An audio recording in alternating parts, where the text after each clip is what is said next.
বন্ধুরা, আমাদের যখন কেউ কিছু বোঝাচ্ছে বা শেখাচ্ছে, কোনো ক্লাসে কিছু বোঝাচ্ছে বা অফিসে কোনো মিটিংয়ে কিছু বলছে, কিন্তু আমরা সেটা বুঝতেই পারছি না।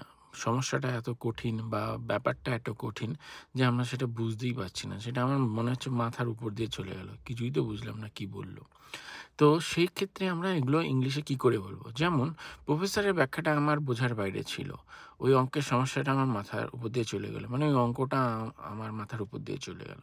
এটা আমরা কিভাবে বলবো? "Go over one's head" মানে টু ডিফিকাল্ট টু আন্ডারস্ট্যান্ড, খুবই কঠিন বোঝার জন্য। আমার মাথার উপর দিয়ে চলে গেল। আমি বুঝতেই পারলাম না। তাহলে আমরা যে দুটো সেন্টেন্স নিয়েছিলাম তাদের ইংলিশ কি হবে? The professor explanation went over my head. Go এর past form went over my head. আমার মাথার উপর দিয়ে চলে গেল। আমি বুঝতে পারলাম না। ওই অঙ্কের সমস্যাটা বা ওই অঙ্কটা আমার মাথার উপর দিয়ে চলে গেল। The math problem